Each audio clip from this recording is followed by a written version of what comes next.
diehards, the people who still keep it together after the weekend. Do we have any new people today? Only today? Not that you're new. Oh, just came from somewhere. Hi, welcome. Right, so Paul's here to take your questions in regards to his amazing career, but first of all,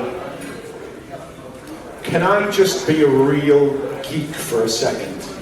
Yeah, for a second. That's what it's all about, isn't it? Colonel Campbell.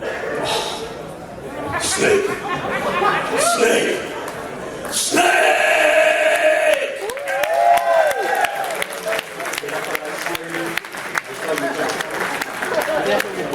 All right, everybody, it's over. I'm finished. I hear it's amazing when the famous purple stuffed worm in Flapjaw space with a tuning fork does a raw blink on Harry Carey rock.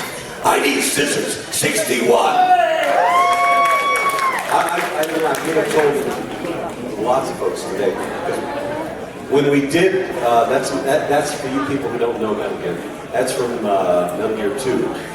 And I don't go into explaining the whole thing, except that line and several other lines were given to me when we finished all the recording. We finished everything, all. And then they said, well, wait a minute, there are 2 pages we want you to read. And they didn't tell me what they meant and what it was for. They were just ridiculous things to say that made no sense. And they said, all they would say was, well, it'll come clear in the game, so don't worry about it, just say that. So when I said that one, I said, well, is there a particular inflection you want or anything? Because it was just written out. There was nothing, no exclamation points or anything like that. They said, no, just do it, whatever comes. So that's how that stuff happened. So you didn't know about the twist then? You didn't know who you were playing the whole time? Didn't know that I wasn't truly Roy Campbell. That's crazy. Yeah, it was nuts. Because they didn't want it out. Not that you would have told anybody. I would have told everyone. Oh. Right, okay. I'm quite happy to just sit here and talk about Metal Gear Solid for the next hour. Is everybody cool with that? You want to talk about Ben 10 as well? So where do we start? Shall we start with Transformers? Or let's just start with people. Go. Questions? Did you ever use your voice acting skills in ways that doesn't really have anything to do with cartoons, movies, games, or fandom, obviously? What was the first? Did you ever use your skills, voice acting skills, in different ways than to get money? Well, as all fathers, I read stories to my children, and I would, give different characters, different voices, and I thought I was doing, hey, Dad, you're cool, man. You can do a little voice. I mean, sometimes there's a big bad guy or whatever, you can do that. Oh, you can, if there's a wizard, you can bring the wizard to life with your voice. You can be any age. And I thought I was really cooking until my daughter, at maybe 5, 6 years old, said, Dad, could you just be you? And then I realized, I said, yeah. There's moments when you don't want to confuse a little with all these different sounds and whatnot, because it's all real. But other ways to use my voice, well, I'm a stage actor. I started out doing theater, and that's still my first love. And what am I doing? Excuse me, there's someone in the peanut gallery who would like to help me out.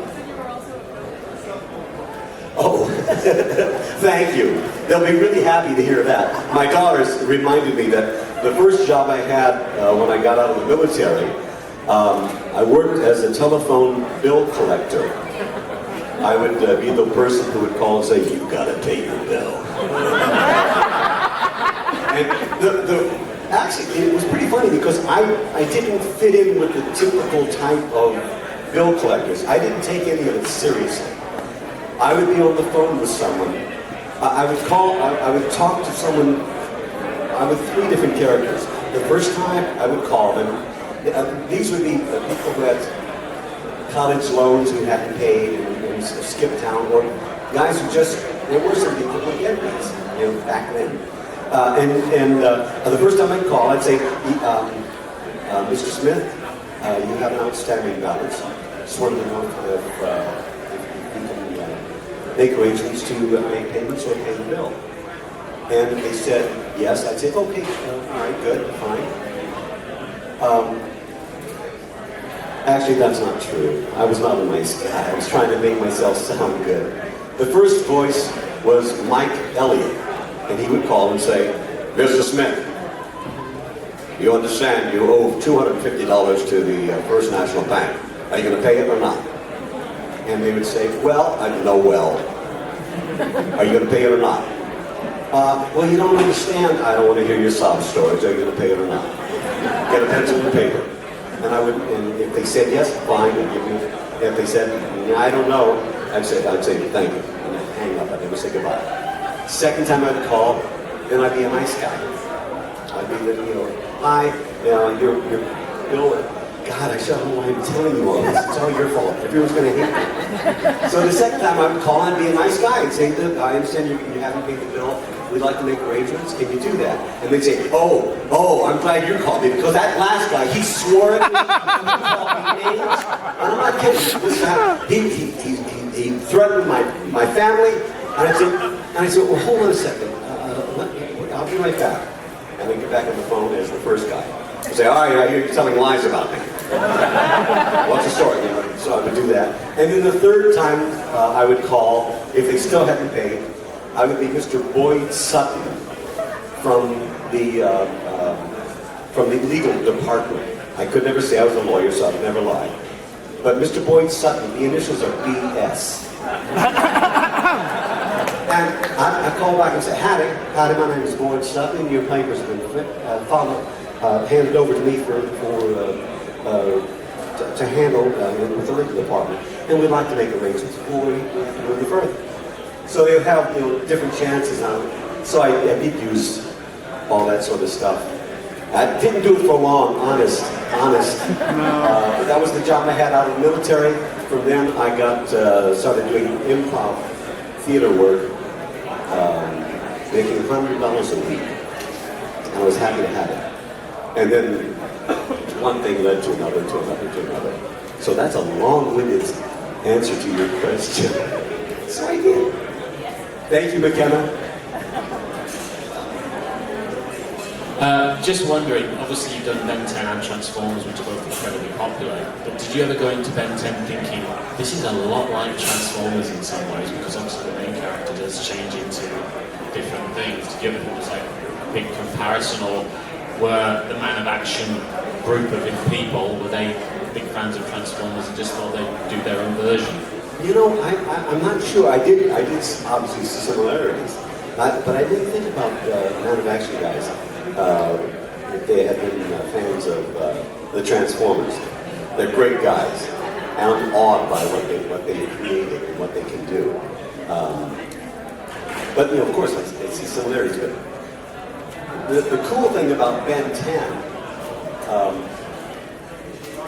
is that, again, anything is possible. Anything can happen in Ben 10.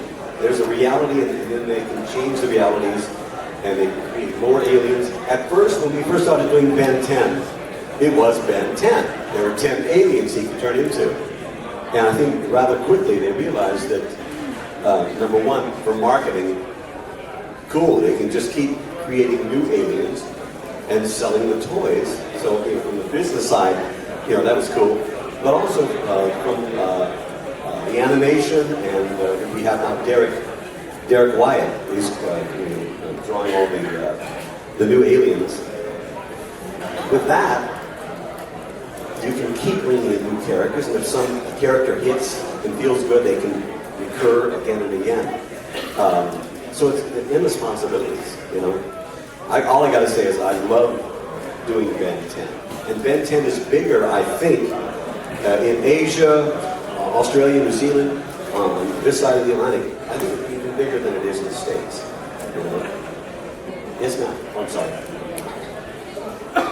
I don't know if people have said, but I personally think that you look like Grandpa Max from Ben 10. And I must admit, he's one of my favourite characters.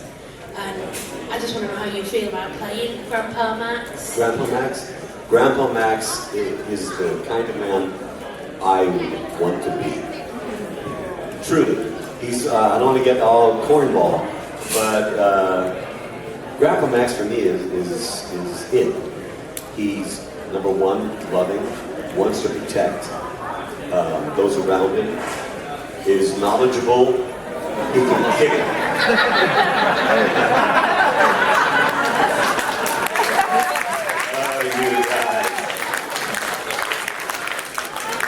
They made that, I was in Australia, and they asked me, they said, if we make you a Grandpa, the cosplay people said, if we make you a Grandpa Max shirt, would you wear it? And I said, do you think the kids will like it? And they said, yeah, of course I'll wear it. So I got good props for cosplaying my own character. He's powerful, he's tough, he kicks butt, and he wants to allow Ben to become his own person.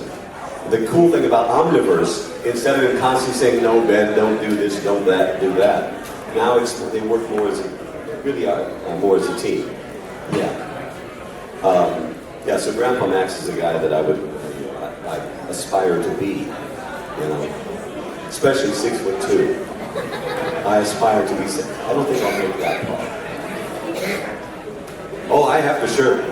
You know, I should have brought it with me, but I didn't. Yeah, I've got that shirt. Okay, we've got a question over here. Hi, how's it going? I'm good. You've probably been asked this a lot a couple of times, so I'm not sure if this has been asked because I haven't been here for the whole Q&A. Now, the 86 film with Perceptor announcing that uses rules are fatal. How do you think Perceptor would have sounded if he was more like Colonel Campbell from Metal Gear?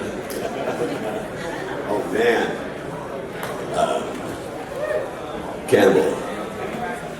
Well, he would have said, Optimus. Optimus! Optimus!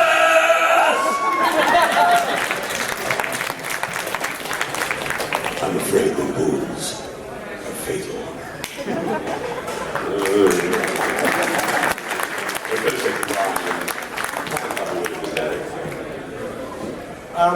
So, quick question. Can you tell us a little bit about the audition process that you had for Transformers back in what probably would have been 84 or 85? 84, 85, yeah. The audition, as I recall, and hopefully this isn't what I want to remember, what I recall, that was a long time ago, kids. What I recall about the audition was we had a picture, showed us what it looked like, and they said the description was sort of an absent-minded professor type. He's a scientist, brilliant, most intelligent one. There he is. He was definitely the smartest Autobot, but his mind can drift off because he's thinking of more important things than the rest of us. And I think they said possibly a C-3PO type. So that's where the accent came from. And I think that's where it happened. They didn't tell me much more than that. And so I went with it, and they obviously liked it. And I loved it. I loved being able to do it. The cool thing was, at most of the sessions, the guys would come out with their throats bleeding. I would have to do the yelling for the fight scenes and all the stuff. And every once in a while, we'd do different characters. In the movie, I was also, I can't remember his name. Somebody help me. The robot that's already in prison. The person they take out. Sonic.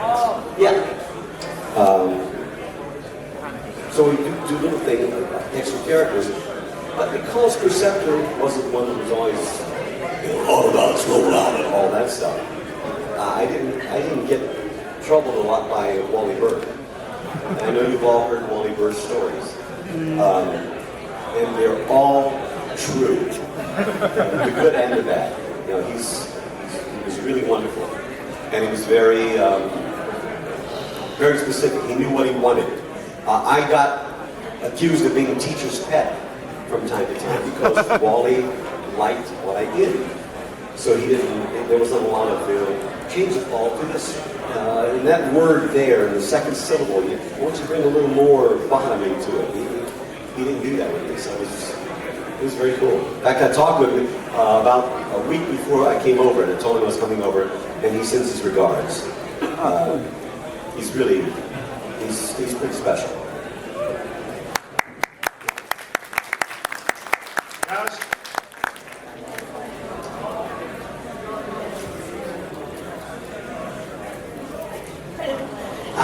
From an actor's point of view, you said you were a stage actor originally. I'm presuming in those types of theatre you learn how to develop characters and things like that. As a voice actor, are you able to develop the characters? Can you go to the backgrounds of where they came from and try and build on? Listen, some of the auditions you have, they all have backstory on the character. There are times, and I'm not kidding, there are times when we have an audition or something, and they'll have a page full of the character's backstory, who his father was, or his mother was, where they lived, or what they believed. Very, very, very detailed stuff. The picture, and I'm not kidding, literally a page full of stuff. And then the audition will be, I wouldn't go in there if I were you. And that's it. And that's, sincerely, we get that sometimes, where you get all the stuff, and then, okay, well, how do you make sure that you understand that his mother had left him when he was a child, and the father was not abusive, but just didn't care that much about him, and that he had invested all of his money, at a young age in law. You know what I mean? It's like, how do you get that into that one line? So sometimes you just guess. But you know that eventually all of that will be developed. All the backstory will be developed later. Sometimes they don't give you a lot. But I always tell anyone who's going into voice acting, if you can take an acting class from someone, do it.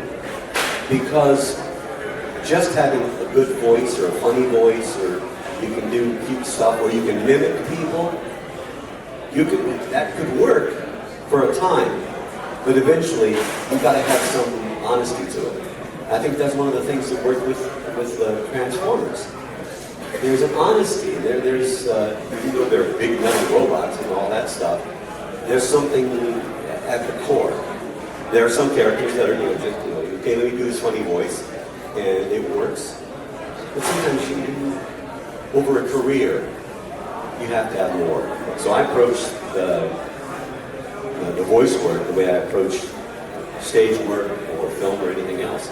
Except it's just harder because you've got to put your face, you've got to put everything that you're feeling, all that stuff into that microphone, and you've got to be present there, instead of just being, oh man, this is cute, whatever. Does that make any sense at all? Yeah. Oh, good. It's me.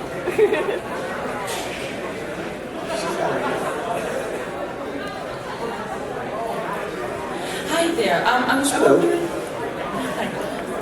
how many takes did you do for the Perceptor voice when Ultra Magnus asked him where to land? How many takes did you do to get that sentence right? Oh, which sentence? Help me.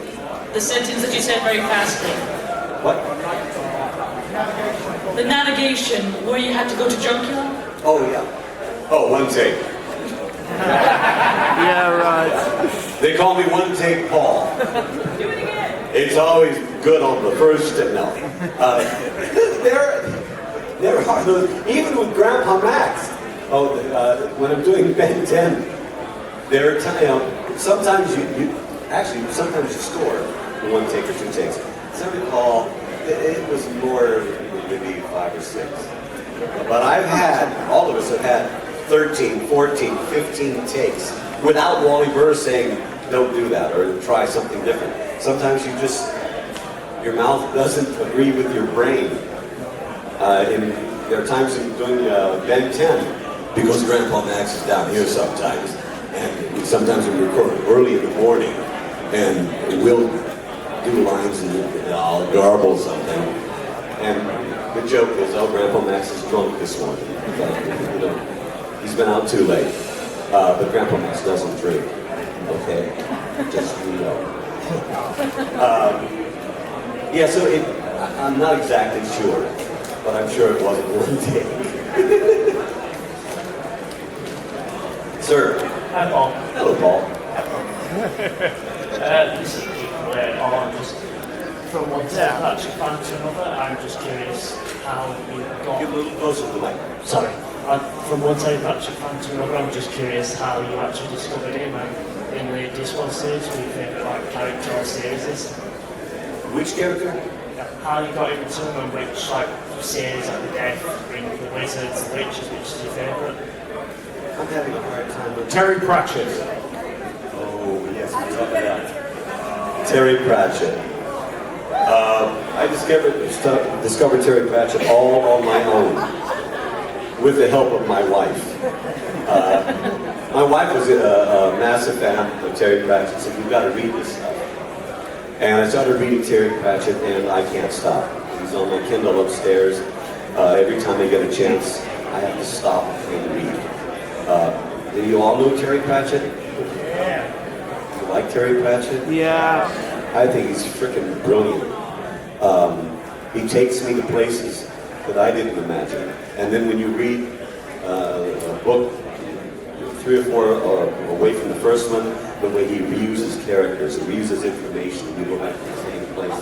I wish there were more films that, whether animated or live action, that could capture what he does. Because some of them that I've seen, a couple that I've seen,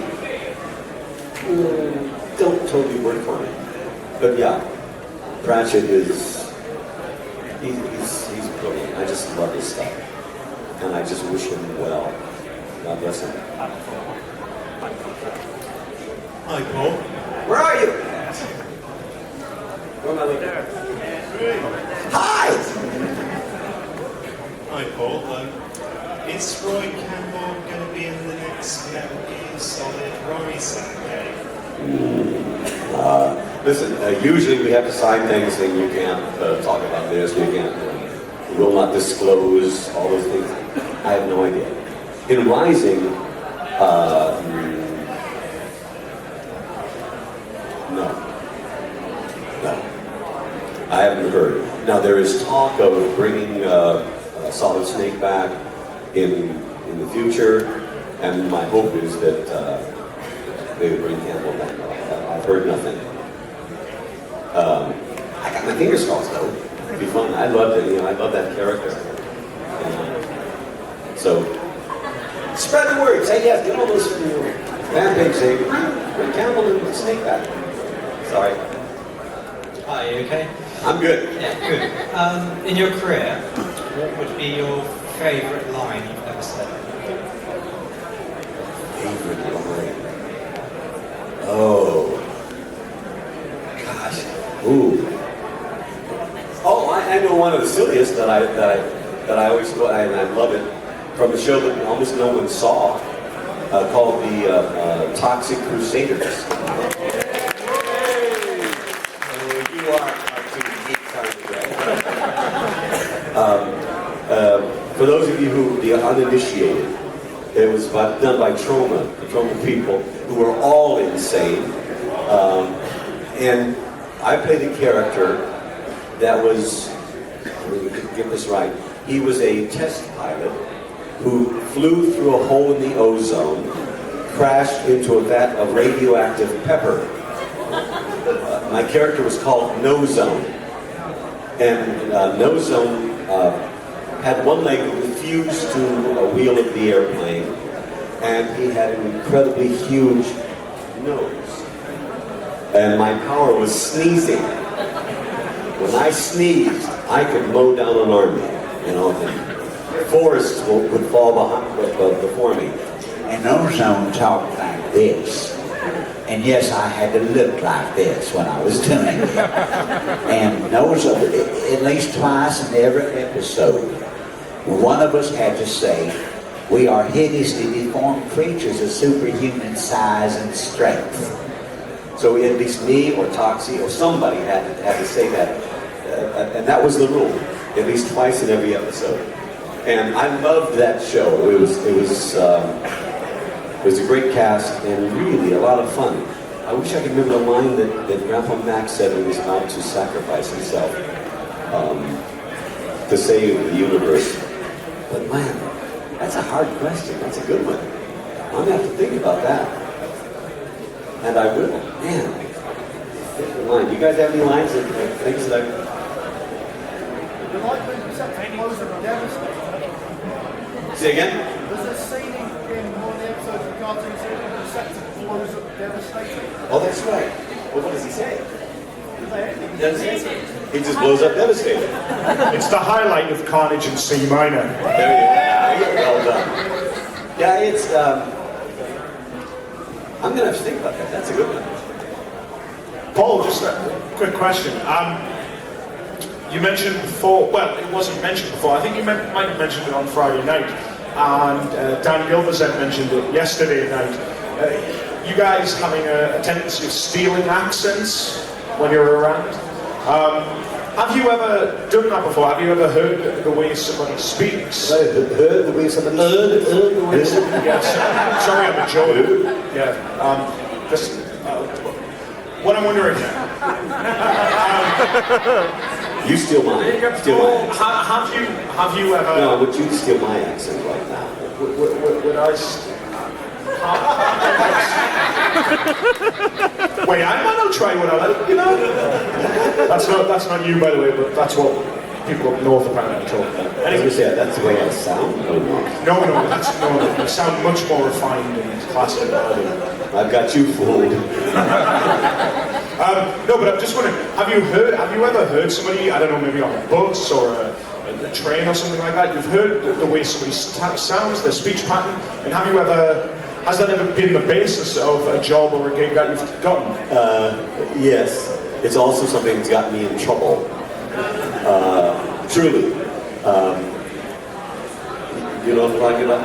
In Minnesota, when I was living in Minnesota? My wife, we were living in Minnesota. This is not stealing an accent, but it's stealing a speech pattern and... okay. I went to a video store. This is a long time ago. There used to be VHS videos. For you young kids. So I went to this video store to rent something. I don't know what it was. And I walked in, and the guy behind the counter said, "Hello, yes, can I help you?" And I said, "You certainly can."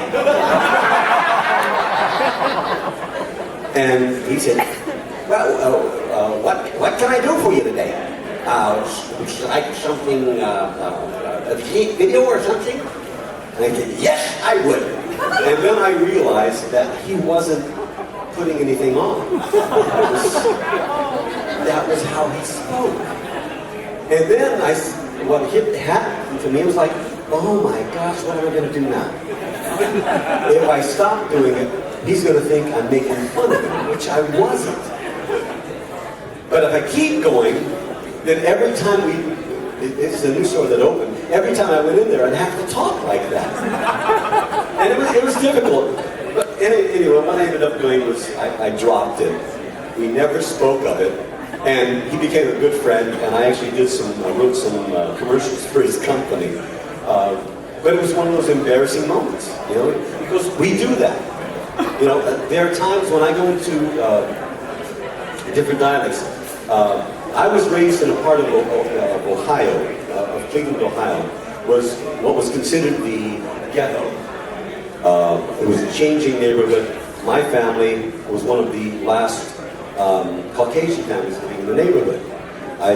My last year in high school, I lived there with my grandfather, and then so all of my friends, all my close friends, were African American, and until I was 18 years old, I thought like this, man. Everything's good. Yeah, what's going on, brother? And that's who I was. You know what I'm saying? And so there was a time when I moved to Minnesota, married. We were living there, and at one point I got a phone call from a friend from the old neighborhood, and we started talking. And as soon as he started talking, he said, "Man, what's going on, Paul?" I said, "Oh, it's okay, brother. Everything's good. Everything's good. How you doing, man?" And we talked for a second, and my wife was standing there, and every once in a while we would throw in words, and I'd have to translate for my wife what we were talking about. So it's very easy for us to generally start talking like the people around us, and it's tough because you don't want to make people feel like you're mocking them or that you're making fun of their accents. One thing that we all like to do is to speak with a bit of Indian or Pakistani accent. It's something that, but you want to make sure that you're not making fun of. That is not the case. The case is to appreciate the sound. And because there are different sounds, whether you're educated you learn English in America or learn English in Great Britain or whatever. But it's fun to do that. But you have to be careful because we don't want to offend anyone, because that's not the case. But it just happens, sometimes. Am I ready? Hello, Paul. Hello. I have a Perceptor question for you. Shall we say, given the rather exceptional high mortality rate in the 1986 movie for the Season 1, Season 2 characters, how relieved were you that Perceptor not only survived but thrived afterwards? Well, once again it proves that it takes more than muscle to win a fight. He lasts because, he lasts because they didn't want to kill him off, basically. But I love it because it does. There is, for me, I took away a slight message, that intelligence will survive. It will find a way to survive, And I was overjoyed, because we were. I'm sure you've heard it again and again and again. We were shocked that they killed off all these characters, especially crime, because that hadn't happened. I guess nowadays it happens, more often than not. But back then, you have to remember, '86, that kind of stuff didn't happen. So I was thrilled.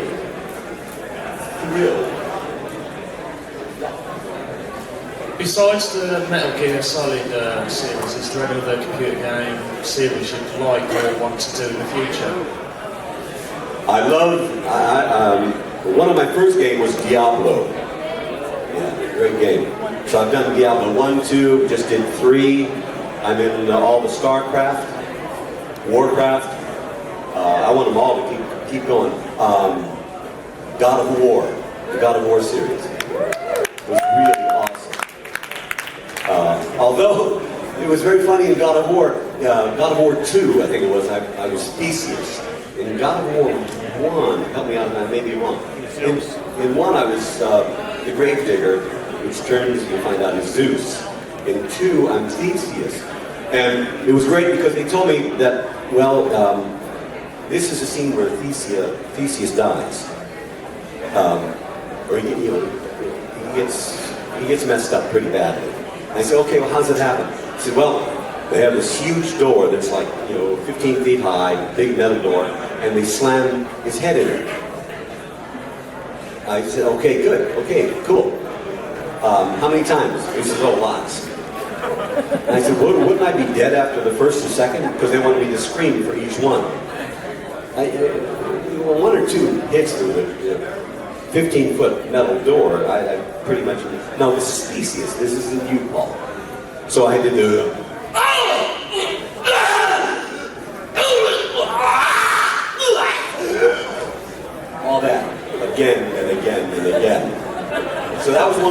you say, oh, I'm really glad I got this job. So God of War, Ratchet and Clank, I hope it continues forever. I was telling somebody earlier, the great thing about Ratchet and Clank, normally you don't get to go in an improv. In a video game, you've got things written out and you're stuck to it.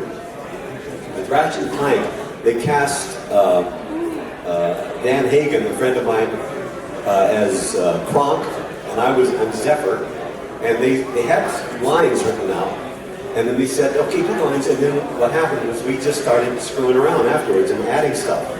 And they said, and then we apologized. They said, no, go for it.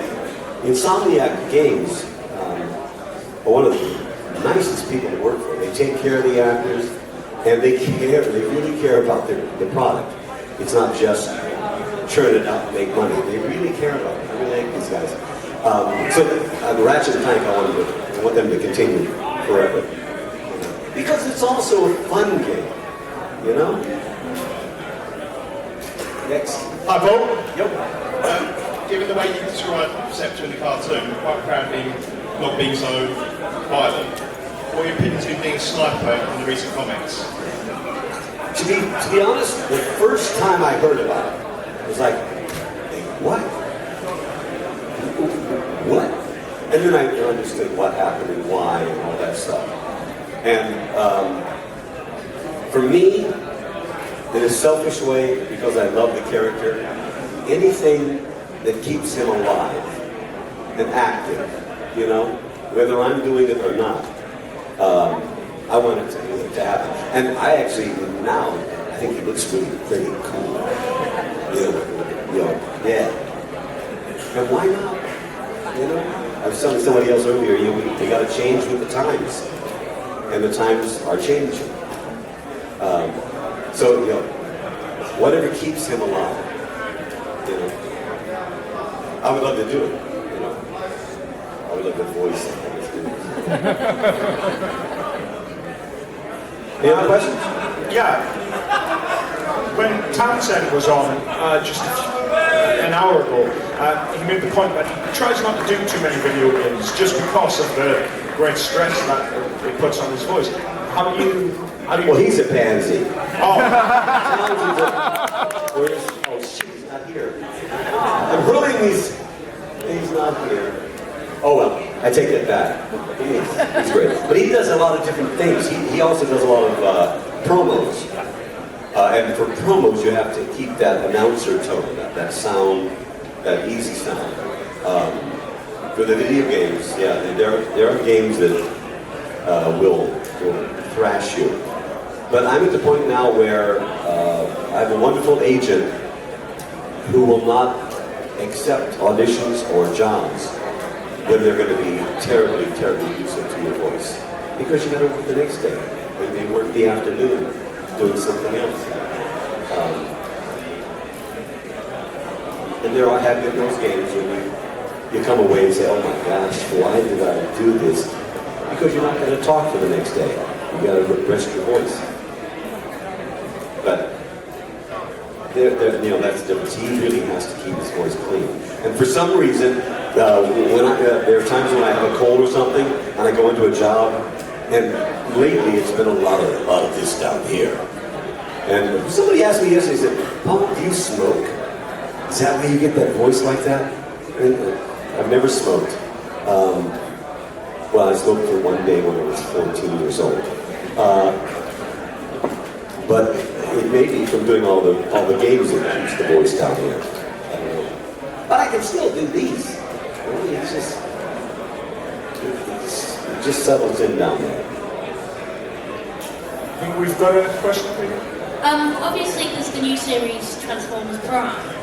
I'm just wondering, would you ever like to see Perceptor brought into up to date through Prime? And if so, would you like to play him?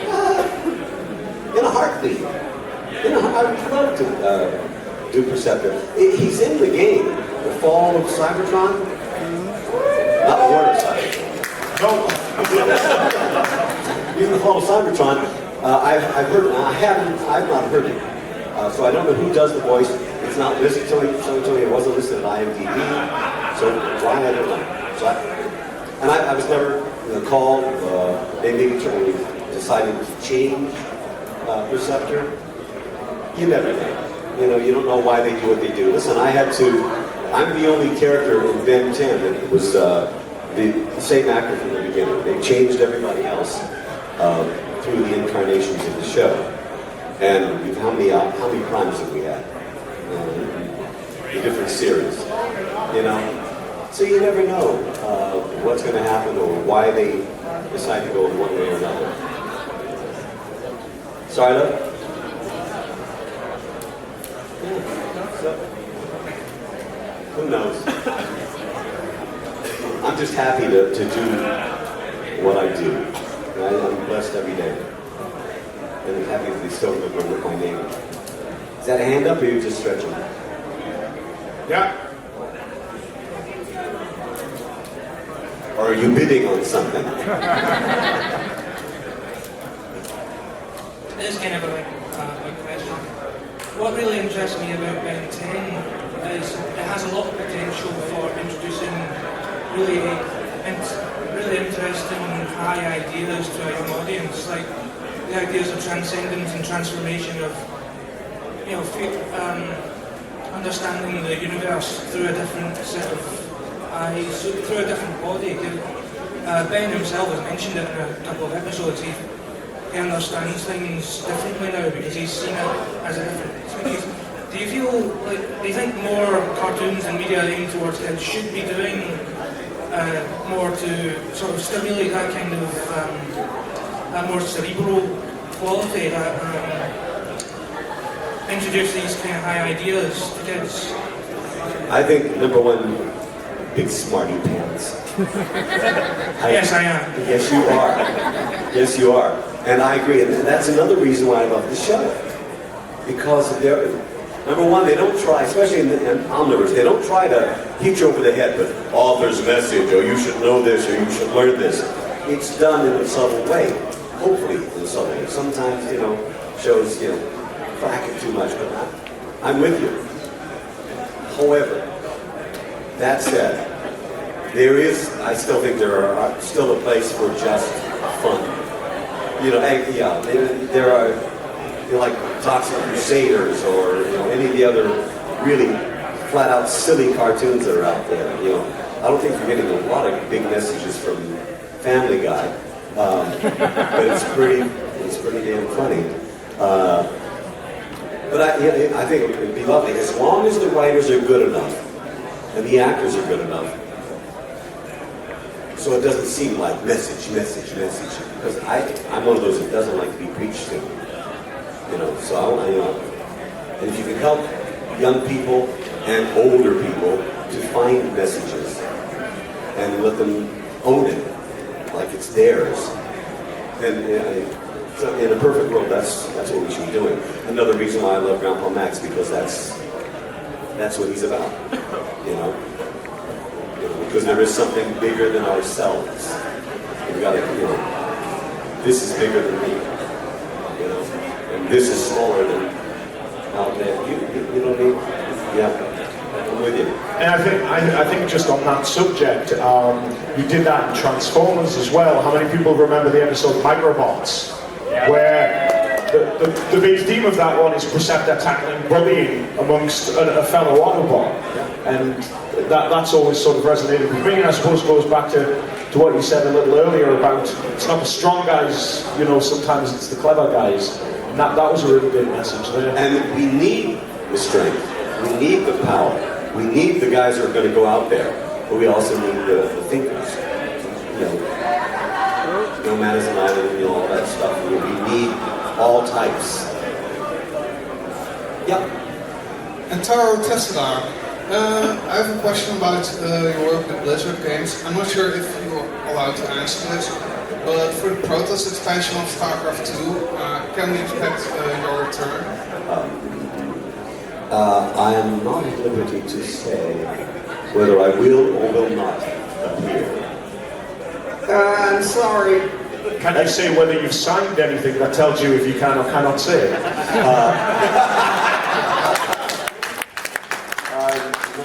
I have signed something that said I can't say.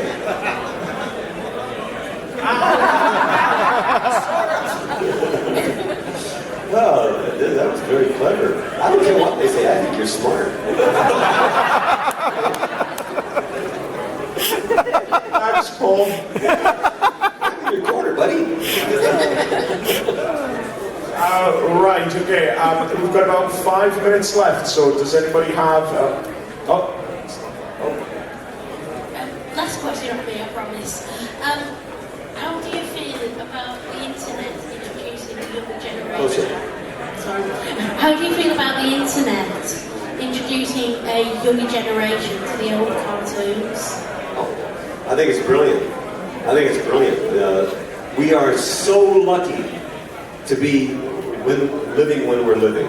There are a lot of negatives about what's going on out there in the world, but as far as technology and the internet, they didn't have the internet when I was a kid. I don't know how you learned anything. They didn't have Wikipedia, they didn't have anything. You couldn't go anywhere or see cartoons. That was the other thing. If you saw a cartoon once, you had to wait forever until it showed again. You know? YouTube? Oh. I think it's wonderful. Oh, by the way, I'm on Facebook, so friend me if you care to. A lot of you. Who are my Facebook friends here? Anyone here? Yeah, baby. Yeah, baby. Yeah. Cool, that's what I'm talking about. It's connections. And that's the other thing about the internet, you know, if you choose the right, it's just connections. That's it. Yeah. Yes, sir. What have you enjoyed more, Transformers or Ben 10? That's the question. What have you enjoyed more, Transformers or Ben 10?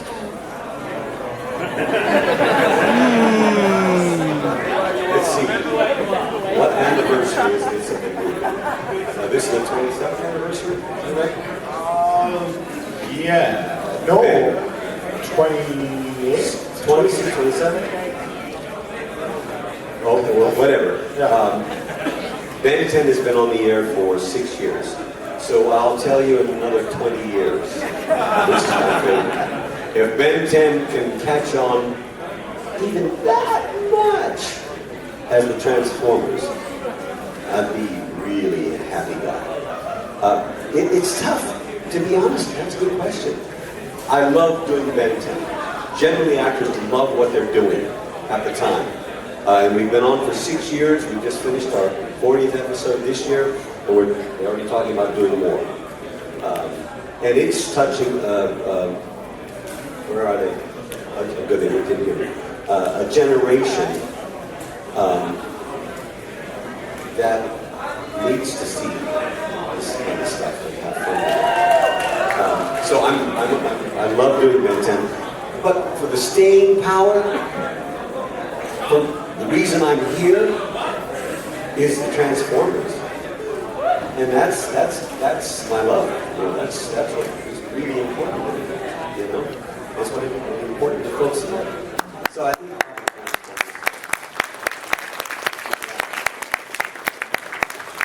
Check with me in 20 years. Was there somebody on that hand? No? Oh, right over there. Run! Hurry! Run! Hi there. One of the things he loved about being Perceptor was he was the more peaceful character. I'm not sure, obviously, being Transformers fans a lot of time have probably told you everything possible. Whether or not you knew there's an evil clone of Perceptor, it's very obscure. What you might sound like if they'd asked you to do an evil version of Perceptor Magnificence.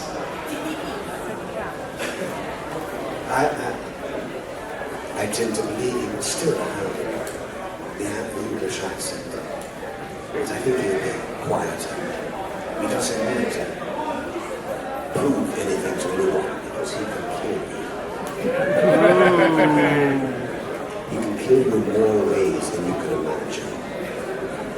He doesn't need a rifle.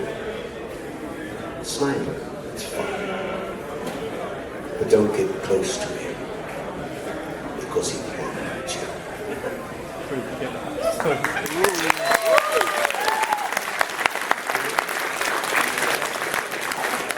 That's what I love about a lot of the bad guys. I've done several mean characters in games, and the thing I love about it is often the person with the most power and the one who's most to be feared doesn't have to prove it. They just do it. So you can be quieter, but you know he will kick your butt.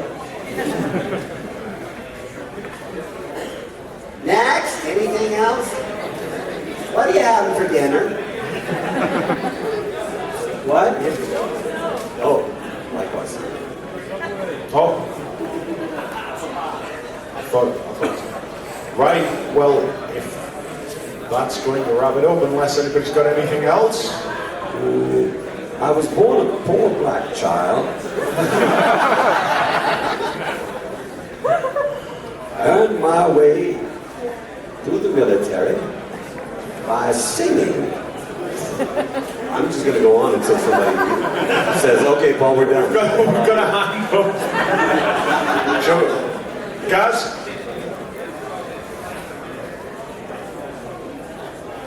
Oh, we wore you down, did we? I just don't know if anyone's asked you this. Is Perceptor coming into Transformers Prime? Have you written something up to say? No. I've signed nothing. I've heard nothing. I would love to hear something. Never auditioned for it. But like I said earlier, I just want whoever does it. I want Perceptor to live because I think he's an important character. You know? Yeah. So no. Heard nothing. Signed nothing. Oh, if I would offer it, I would. Like I said, in a heartbeat. I love the dude. Anybody up for an online petition? Yeah. I'll sign it. Excellent. Well, ladies and gentlemen, if nobody's got anything else, I've told them everything in the line. People standing in line, and I just ramble and ramble and ramble. Oh, no, one last question then, Paul, come on. Yeah. Paul, why do you ramble on so? That's your question, Paul. Just quickly, what did you think of the Perceptor in animated, the very Stephen Hawkins type? Was he one of the most popular among fans compared to the G1? What did you think of it? I'll just be flat out honest. I hated it. Sorry, because one of the things, did I tell you guys? Who was I telling you? For me, sure, they're robots, they're giant robots in the sky and all that stuff, but there's a humanity that's there. Yeah. And I understand the reasons why they did it, intellectually, I get it. But for me, it didn't work. Whether it was me or not doing the voice, I wanted some human to do the voice, to have a little bit of emotion here and there. So when you're working on Ben 10, have you told Derek Wyatt this? Oh, Derek knows where I stand. Derek knows where I stand. I love that man. Yeah, but he does. He understands. Yeah, he knows that he made a mistake that time. He screwed up. Ladies and gentlemen, if that's going to do it, put your hands together for Mr. Paul Eiding!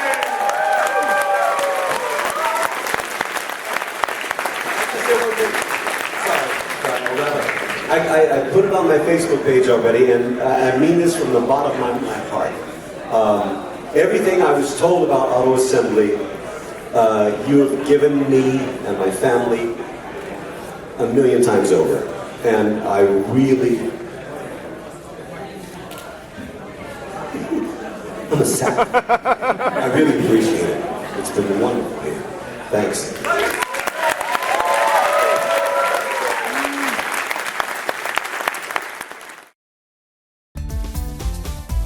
Thank you for watching. If you enjoyed this video, don't forget to click on the like button and leave us a comment below. Also, spare a moment to share this video on Twitter, Facebook, and all your social media pages.